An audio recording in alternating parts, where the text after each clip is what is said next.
तेरी मेरी कहानियाँ से सभी अपडेट पाने के लिए बेल आइकन दबाएं। आज की कहानी है। यहाँ तो ऐसा ही स्वागत होता है बहू के पीहर वालों का। मनीषा चाय नाश्ता लेकर रसोई से निकल रही थी कि तभी सामने सासू माँ आ गई और बोली, रुको।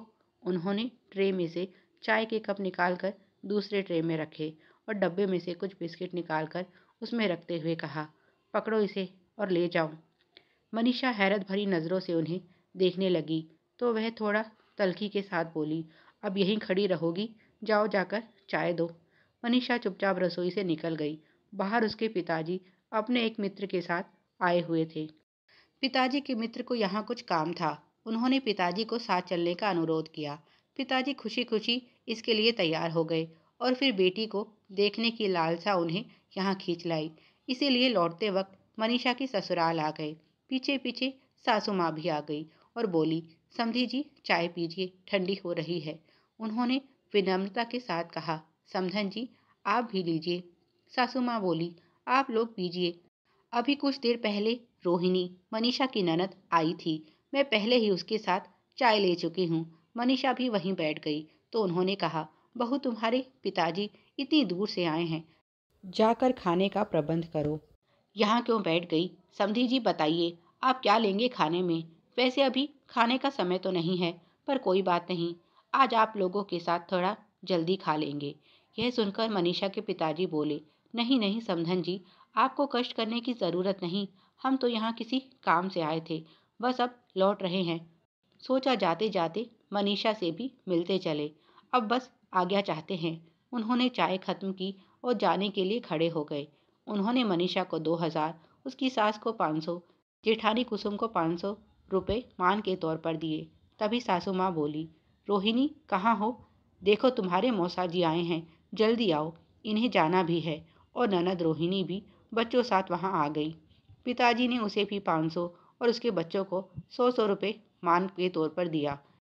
पिताजी के मित्र ने भी सभी को 50-50 रुपए दिए।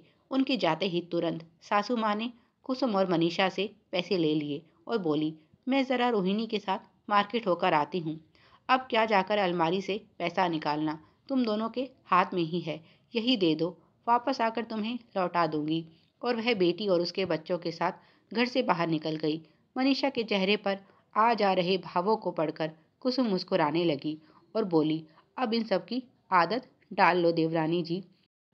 दीदी आप जानती हैं माँ जी ने आज क्या किया? कुछ देर पहले जब रोहिणी दीदी आई थी तो उनके सामने तरह तरह की मिठाई, नमकीन, बिस्किट, ड्राई फ्रूट, पता नहीं क्या क्या रखा और मेरे पिताजी को केवल चाय बिस्किट। मुझे तो यह सोचकर शर्म आ रही है, पिताजी के मित्र क्या सोच रहे होंगे, कैसे लोग हैं, समधी का ऐसे स्वागत करते हैं। कुसुम बोली, यहाँ तो ऐसा ही स्वागत होता है बहू के पीहर वालों का। अभी तुम्हारी शादी को समय ही कितना हुआ है, धीरे धीरे सब समझ जाओगी। इस घर में सम्मान केवल बेटी जमाई का होता है। बहू के मायके वालों और रिश्तेदारों का कुछ ऐसा ही सम्मान करती हैं हमारी आदरणीय सासू जी। यह तो शुक्र मनाओ उन्होंने खाली चाय नहीं दी। मेरे भाई और पिताजी के आने पर तो वह इतना भी नहीं करती। मनीषा गुस्से में बोली, जब खुद के मान सम्मान की बारी आई तो बेटी और उसके बच्चों को भी आगे कर दिया और खुद यहाँ घर आए मेहमान के साथ ऐसा बर्ताव करती हैं। घर में सब कुछ होते हुए भी वह ऐसा कैसे कर सकती हैं? कौन सा मेरे पिताजी यह सब खाते, पर यह सब तो दिखावे के लिए करना पड़ता है।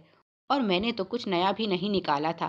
दीदी के आने पर खुद ही उन्होंने यह सब सामान रखा था और अभी तक ट्रे में सजा हुआ था। कुसुम बोली, ज़्यादा सोचने की ज़रूरत नहीं है, क्योंकि होगा तो वही जो सासू माँ चाहती हैं। मैं तो पिछले 3 साल से यह सब देख रही हूँ। मनीषा, आपने इसका विरोध नहीं किया? दीदी, कुसुम बोली, एक बार कोशिश की थी, पर सासू जी ने ऐसा हंगामा खड़ा किया कि मेरे मायके वालों को आकर माफ़ी मांगनी पड़ी। बस तब से मैंने कान पकड़ लिया है। मैं इस विषय में कुछ नहीं बोलती। तुम भी ज़्यादा मत सोचो, बिना वजह दिमाग खराब होगा। मनीषा बोली, मैं तो सोचूंगी भी और बोलूंगी भी। कुछ दिनों बाद मनीषा की बुआ का लड़का उससे मिलने आया। सासू माँ जैसा स्वागत करती हैं वैसा ही किया, पर अब की बार मनीषा तैयार थी। जाते समय उसने सभी को 10-10 रुपए की मान पकड़ा दी। उसके जाते ही सासू माँ शुरू हो गई, तुम्हारे घर वालों ने हमें भिखारी समझा है क्या? आजकल 10 रुपए तो कोई बच्चों को भी नहीं देता। मनीषा भी तपाक से बोली।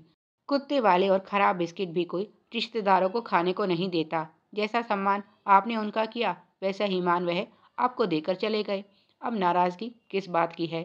अच्छा तो अब समझी, यह सारी सिखाई पढ़ाई तुम्हारी है। वह गुस्से में बोली। अगर ऐसी ही बात है तो बोल दो उन्हें, आइंदा हमारे घर में आने की ज़रूरत नहीं है।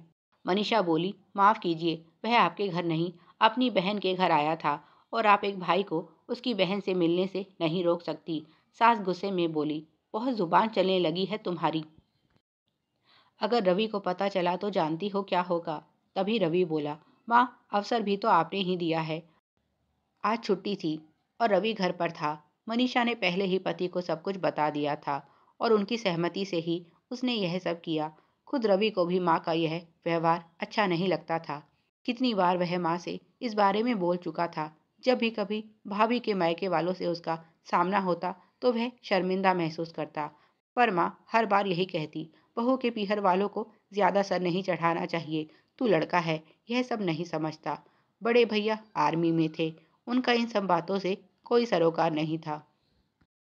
जब वह छुट्टियों में घर आते तो माँ भाभी की शिकायतों का पुलिंदा उन्हें सुना देती, जिससे पति पत्नी में प्यार कम और तकरार ज्यादा होती। और ऐसी बातों के लिए तो समय ही कहाँ था। सासू माँ बोली, अब तू भी इसके सुर में सुर मिलाने लगा है। रवि बोला, माँ जो बात गलत है वह गलत है और गलत को गलत कहने में कैसी शर्म। दीदी और जीजा जी के आने पर तो आप पूरी दुकान सजाकर बैठ जाती हैं और जब भी भाभी और मनीषा के घर से कोई आता है उनका इस तरह अपमान करती हैं। मैं यह नहीं कहता आप उनके लिए तरह तरह के पकवान सजाएं, पर कम से कम आतिथ्य मर्यादा में तो रहें।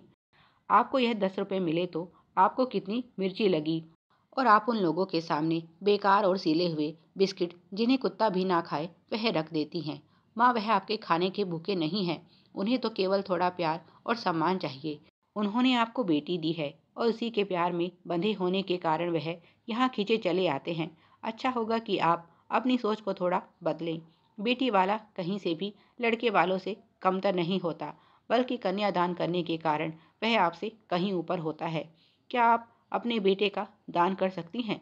अगर बेटा थोड़ा बहू की तरफदारी में बोल दे तो आपको लगता है बेटा हाथ से निकल गया, उसे जोरों के गुलाम की संज्ञा दे दी जाती है। बहू के लिए जिन बातों का निषेध है बेटी के लिए वही सब चाहती हैं। बेटा जोरू का गुलाम ना हो, पर दामाद बेटी का गुलाम होना चाहिए। इस विषय में हमारी सोच अलग अलग है माँ। आज जो हुआ बिल्कुल सही हुआ और आगे से ऐसा ही होगा। जैसा आप उनका सम्मान करेंगी वैसा ही मान पाएंगी। पर एक बात और कहना चाहता हूँ, आगे से इस घर में मेहमानों में कोई भेदभाव नहीं होगा।